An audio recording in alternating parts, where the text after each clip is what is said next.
नमस्कार मेरे साथ प्यारे साथियों। मैं आदित्य आज आपकी जो पहली क्लास ले रहा हूँ ये है मेरे नंबर सिस्टम की क्लास, जहाँ हम आपको मैथ के 9th का जो एनसीईआरटी का सिलेबस है वो पूरा आपको रीड करवाएंगे। और अब ये टेंशन आपकी नहीं, ये टेंशन हमारी है। हम आपका पूरा कोर्स कंप्लीट करवाएंगे, हम आपके साथ आएंगे और डेली हमारी एक क्लास रहा करेगी, जहाँ आप इसी चैनल पे आके डेली हमारा क्लास पढ़ेंगे। यहाँ हम आपको ए से लेके जेड तक, आपको कहीं जाने की ही ज़रूरत नहीं है। आप सारा यहीं से पढ़ेंगे तो आपको कुछ भी करने की ज़रूरत नहीं है। आपका जो पहला चैप्टर है नंबर सिस्टम, हम यहाँ से शुरुआत करेंगे। आज हम आपको एक बेसिक जानकारी देंगे कि हम इसमें आज पढ़ेंगे क्या, ठीक है। और इसमें आपको बताएंगे आज, कल से हम आपकी पूरी एक्सरसाइज स्टार्ट कर देंगे। तो आज हम जानते हैं कि आज हम आपको पढ़ाने वाले क्या है। तो जो हमारी पहली क्लास है नंबर सिस्टम की, उसको हम स्टार्ट करते हैं। जैसे कि नंबर सिस्टम में आप जानते हैं कि हमारे नंबर्स ही होते हैं 1 to इन्फिनाइट। वो माइनस में भी हो सकते हैं और वो प्लस में भी हो सकते हैं। नंबर सिस्टम में रियल नंबर्स है, रेशनल नंबर हैं, इरेशनल नंबर हैं, है ना, इंटीजर्स हो गए, आपके एक्सपोनेंट्स क्या होते हैं, ये सब हम आपको आज इस क्लास में डिस्क्राइब करेंगे। तो आइए चलते हैं, हमारे साथ शुरुआत कीजिए, ठीक है। नेचुरल नंबर, नेचुरल नंबर कोई भी नंबर जो 1 से स्टार्ट होता है इनफिनिट तक, any number called is natural number. आइए हम आपको बताएं नेचुरल नंबर क्या होते हैं। 1 2 3 dot dot dot dot dot, आप कोई भी नंबर ले लीजिए, उसको हम नेचुरल नंबर ही कहते हैं। तो 1 to इन्फिनिट, जैसे कि आप जान गए 1 2 3 4 5 6 99,999, ये आपका नेचुरल नंबर ही है, ठीक है। अब हम आपको चलते हैं होल नंबर्स। होल नंबर्स किनको कहते हैं? जैसे कि जो नेचुरल नंबर होते हैं वही आपके होल नंबर्स भी होते हैं, बस आपको एक ऐड करना है, उसको हम कहते हैं जीरो। आपका जीरो आगे कर देंगे, बाकी सारे नंबर हमारे कैसे नंबर हो जाएंगे? Whole numbers. इधर देखिए 0 1 2 3 dot dot dot dot dot infinite. तो हम कह सकते हैं होल नंबर हमारे जीरो से स्टार्ट होते हैं। As well as all natural numbers is called whole numbers, ठीक है। हम थोड़ा और आगे चलते हैं। अब हम होल नंबर्स के बाद जानेंगे इंटीजर्स। इंटीजर्स क्या होते हैं? अब देखो, हमने नेचुरल नंबर पढ़ा, हमने स्टार्ट किया 1 2 3 4, है ना। नेचुरल नंबर क्या हो गया? 1 2 3 4 इनफिनाइट।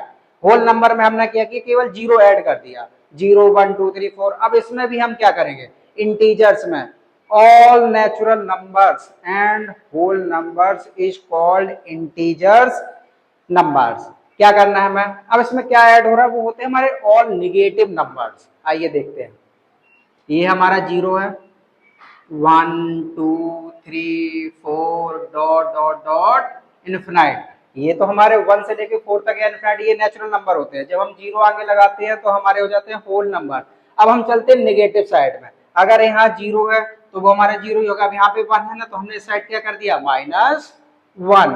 इधर क्या कर देंगे? -2। इधर क्या कर देंगे? -3। ऐसे हम कितना भी आगे बढ़ते चले आए, इनफिनाइट तक हमारे ये नंबर कौन से हो जाते हैं? इंटीजर्स नंबर्स, ठीक है। अब थोड़ा और हम आगे बढ़ते हैं। Rational numbers. रेशनल नंबर क्या कहते हैं?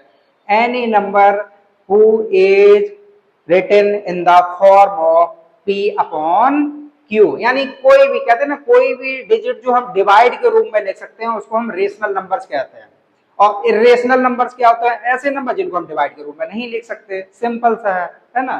तो अब जैसे मैंने रेशनल नंबर्स लिखा, अब मान लो मैंने 3 लिखा, तो क्या ये रेशनल नंबर है या नहीं है? अब ये बताओ, हम कोई भी डिजिट होता है उसके नीचे हमेशा डिवाइड में 1 होता है या नहीं? तो ये 3/1, ये लो, ये हमारा कैसा नंबर हो गया? Rational number. अब 2, और अगर 2 ही लिखा रहने तो तब, अगर हम 2 लिख रहे हैं तब भी वो हमारा रेशनल नंबर ही है, क्योंकि हमेशा डिवाइड में क्या होता है? 1। अब यहाँ 1 नहीं लिखा है, हमने चलो 5 लिख दिया है।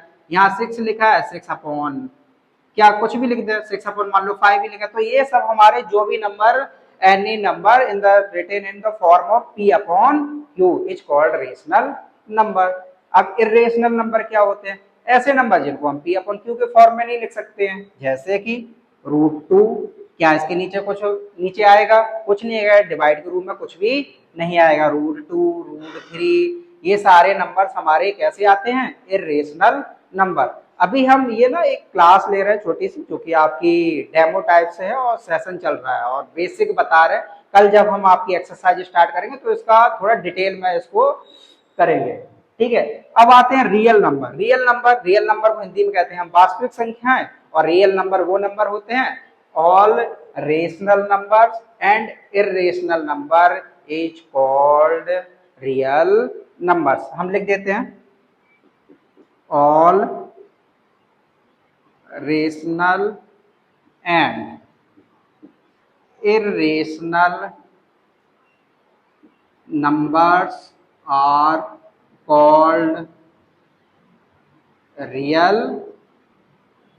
numbers। ठीक है, तो अब आप समझ चुके होंगे अभी तक आप लोगों ने क्या देख लिया है, नेचुरल नंबर्स। नेचुरल नंबर्स क्या होते हैं, आप हमारे साथ नेचुरल नंबर क्या होते हैं, 1 से लेके इनफिनिट तक सारे नंबर नेचुरल नंबर। अगर होल नंबर क्या होते हैं, 0 से लेके इनफिनिट तक। ऐसे ही हमारे इंटीजर्स क्या होते हैं, including 0 all positive and negative numbers is called integers number. Rational number आपको पता ही है, पी अपॉन क्यू के फॉर्म में जिनको लिख सकते हैं वो हमारे रेशनल, और जिनको हम पी अपॉन क्यू के फॉर्म में नहीं लिख सकते हैं।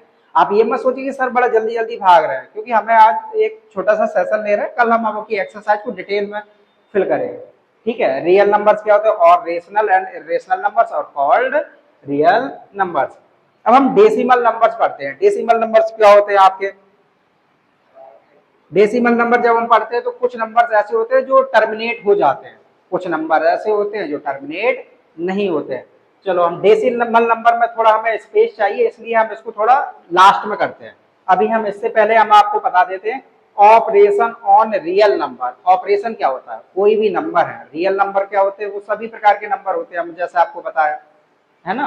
रेशनल नंबर भी और इरेशनल नंबर भी हमारे कैसे होते हैं, रियल नंबर। तो अब यहाँ पे लिखा है 3 और यहाँ पे लिखा है √2, तो हमें इसका क्या करना है, ऑपरेशन करना है। ऑपरेशन का मतलब क्या, जैसे मान लो एक लिखा है 3√2 प्लस 5, एक क्वेश्चन है ये, 3√2 प्लस 5√3 माइनस 2√3 प्लस 2√2।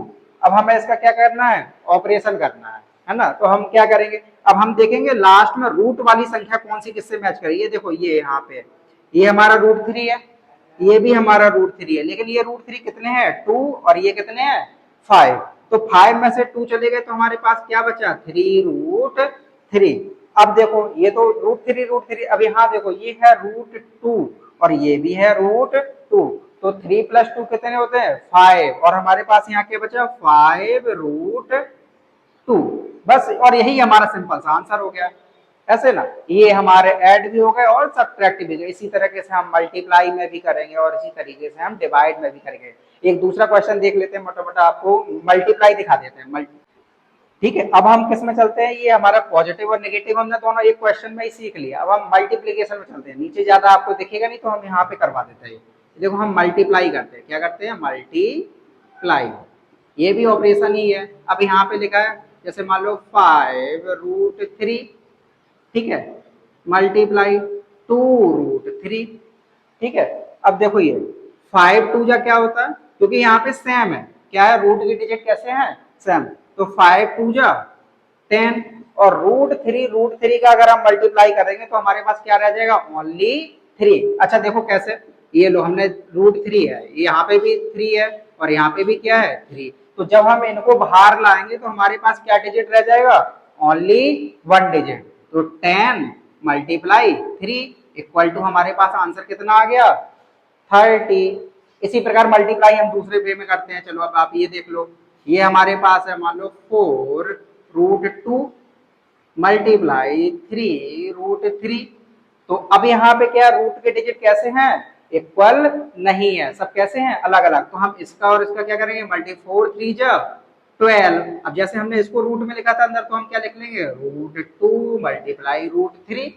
लेकिन अब इसमें तो हम किसी को बाहर नहीं ला सकते, क्योंकि बाहर हम तभी लाएंगे जब कितने डिजिट होंगे, सेम 2 डिजिट। तो हम क्या करेंगे, 12 2 3 जा 6 √6, यही हमारा क्या हो जाएगा इसका आंसर, है ना। तो मेरे प्यारे छात्रों, जैसे कि हम मल्टीप्लाई तक पहुंच चुके थे, लेकिन अब हमें इसके बाद एक और पढ़ लेते हैं मोटा मोटी। इसमें ना हम डिवाइड वाला पोर्शन भी रीड कर लेते हैं। यहाँ हम करते हैं डिवाइड। ये हमारे पास क्या है, डिवाइड। तो हम डिवाइड करेंगे तो कैसे करेंगे? अब मान लो यहाँ पे लिखा है फर्स्ट क्वेश्चन, और यहाँ मान लो 4√3, 4√3 डिवाइड बाई 2√3। अब क्या करेंगे हम? या तो हम ऐसे ऐसे मान लो, चलो ऐसे देख लिया, अब 4√3 अपॉन 2√3। अब देखो हम जानते हैं हमेशा अगर सेम डिजिट है ऊपर नीचे तो हम उनको क्या कर देंगे? कट कर देंगे। तो √3 से √3 कैसे होगा? कट गए, 2 2 जा 4, तो हमारा आंसर क्या आ गया? 4। और यही अगर थोड़ा डिफरेंट हो ये, तो जैसे मान लो यहाँ पे लिखा है 4√6 डिवाइड बाई 2√3। अब क्या करेंगे? देखो 4√6 अपॉन 2√3, तो 2 2 जा 4। यहाँ देखो √3 2 जा √6, हम भूल जाएंगे कि रूट लगा हुआ है, हमने रूट को रूट से काट दिया, बचा क्या? यहाँ पे 3 और यहाँ पे 6, तो 3 2 जा 6, तो ये हमारे पास कैसी डिजिट थी? रूट में। तो आंसर हमारा कैसा होगा? 2√2। तो हमें लगता है कि आज आप ये समझ चुके हैं। अब हमने जो हमारे 2 चैप्टर रह गए वो है हमारे डेसिमल नंबर्स एंड एक्सपोनेंट्स। अब हम इसको इरेज करते हैं और डेसिमल एंड एक्सपोनेंट्स पे चलते हैं। तो मेरे प्यारे छात्रों, जैसा कि अभी तक हम इतना पढ़ चुके हैं आपको रियल नंबर, नेचुरल नंबर, अब जो लास्ट के आज के 2 कॉलम रह रहे हैं उनको हम एक बार और रीड कर लेते हैं। एक्सपोनेंट्स, एक्सपोनेंट्स क्या होते हैं? एक्सपोनेंट्स बेसिकली हम अभी ऑपरेशन ऑन रियल नंबर्स में देख चुके हैं, वही हम एक बार और देख लेते हैं, है ना। एक्सपोनेंट्स और डेसिमल नंबर। डेसिमल नंबर हमारे क्या है? डेसिमल नंबर्स भी हमारे 3 टाइप से होते हैं। एक होते हैं हमारे टर्मिनेटिंग नंबर, है ना, एक होते हैं हमारे non terminating and repeating number, एक होते हैं non terminating and non repeating number. तो हम आइए डिटेल में पढ़ते हैं। टर्मिनेटिंग नंबर क्या होते हैं? अब जैसे यहाँ पे लिखा है 7, ओनली लिखा है 7/2, 7/2। तो जब हम इसको डिवाइड कर रहे हैं तो हम ऐसे देख लेते हैं, चलो आ जाइए, 7 2 से डिवाइड करते हैं, 2 3 जा 6, 7 में 6 गया 1, जब यहाँ पे हम 0 लिखेंगे तो यहाँ पे क्या लिख देंगे? 0.25 जा 10, तो ये हो गया। तो हमारे पास ये देखो 3.5। क्या अब इसके 5 के बाद कोई भी ऐसा डिजिट आ रहा है? नहीं आ रहा है, तो हमने टर्मिनेट हो गया है, तो ना, जब कोई नंबर ही नहीं है तो हमारे पास तो ये कैसा हो गया? Terminating number. ठीक है, तो हमने ये पढ़ लिया, ये हमारा कैसा नंबर हो गया? Terminating number. अब कह रहे नॉन टर्मिनेटिंग रिपीटिंग नंबर, तो शब्द से समझो, नॉन टर्मिनेटिंग यानी टर्मिनेट होगा ही नहीं, जैसे इसके आगे कोई संख्या ही नहीं आ रही थी, कोई डिजिट आ ही नहीं रहा था, तो इसके आगे नॉन टर्मिनेटिंग यानी टर्मिनेट नहीं होगा, नंबर आते रहेंगे और जो नंबर आएंगे वो रिपीट होते रहेंगे। तो ऐसा कोई नंबर होगा जो कैसा होता रहेगा? रिपीट। चलो हम ये, जैसे यहाँ पे हमने 7 लिखा था, अब यहाँ पे हम लिख लेते हैं 10, 10/3। जैसे ही हमने 10/3 लिखा तो यहाँ पे देखिए 10 और 3, 3 3 जा 9, 10 माइनस 9 कितना बचा? 1। अब यहाँ पे 0 लेंगे तो यहाँ पे 0.33 जा 9, बचा क्या? 1 0, फिर हम 3 3 जा 9। तो जब हम ये ऐसे ऐसे करते रहेंगे तो हमारे पास 3.3333, तो ये हमारे कैसे नंबर हो जाएंगे? नॉन टर्मिनेटिंग रिपीटिंग नंबर, है ना, क्योंकि लास्ट में क्या आ रहा है? 333, हम कितनी भी बार डिवाइड कर रहे हैं ये हमारा रिपीट होता ही रहेगा, है ना। अब आते हैं नॉन टर्मिनेटिंग नॉन रिपीटिंग, यानी कि जैसे मान लो √2 होता है ना, हम पढ़ते 1.4142 डॉट डॉट डॉट, तो क्या कह रहा है? नॉन टर्मिनेटिंग, नॉन टर्मिनेटिंग, क्या ये टर्मिनेट हुआ? क्योंकि ये चलता रह रहा है। ऐसे ही नॉन रिपीटिंग, क्या एक ही डिजिट बार बार आ रहा है? नहीं आ रहा ना, क्योंकि डिजिट कैसे हो रहे हैं? इसमें रिपीटिंग नंबर था तो 3.333, इनसे टर्मिनेट था तो आगे डिजिट ही नहीं आए, तो ये हमारे हो गए नॉन टर्मिनेटिंग और नॉन रिपीटिंग नंबर। तो हमने अब जो एक और पॉइंट को रीड कर लिया वो है हमारा डेसिमल नंबर। अब हमारा आज का लास्ट जो है वो है हमारा एक्सपोनेंट्स। एक्सपोनेंट क्या है? √a multiply √b। जैसे कि मान लो यहाँ पे लिखा हुआ है कोई भी डिजिट है और नीचे लिखा √3 मल्टीप्लाई √2, तो क्या हो जाएगा हमारा? √6, या √ab को हम क्या कहेंगे? √ab, √ab, तो यही तो √3 मल्टीप्लाई √2 इक्वल टू √6। अब आता है यहाँ पे, देखो ये अगर हमारे बेस सेम है, अगर हमारे बेस सेम है, ऐड कर देंगे, ठीक है। देखो यहाँ पे a पे पावर m है और a पे पावर n है, तो हम क्या कर दें? a की पावर m प्लस n, ठीक है। अब आ जाओ, मान लो a यहाँ पे लिखा है, दूसरा क्वेश्चन 5 की पावर 3 मल्टीप्लाई 5 की पावर 2, तो अब हमने अभी आपको बताया अगर बेस सेम है तो हम पावर को क्या कर देते हैं, ऐड कर देते हैं। तो हमारा बेस तो यही रहेगा 5 और हम इनको क्या कर देंगे, ऐड कर देंगे। 3 + 2 यानी 5 की पावर कितना हो गया, 5। तो हमारा यहाँ पे कितना आंसर आ गया, 5 की पावर 5। ठीक है, अब इसको आप स्क्वायर रूट में वो क्यूब आप कर सकते हैं। ठीक है, अब आते हैं m की पावर n है, तो मान लो 3 की पावर 2 है, 2 पे पावर 3 है। यहाँ पे जैसे हमने क्या किया था, इनको ऐड कर दिया था, लेकिन यहाँ पे इनका क्या होगा, मल्टीप्लाई।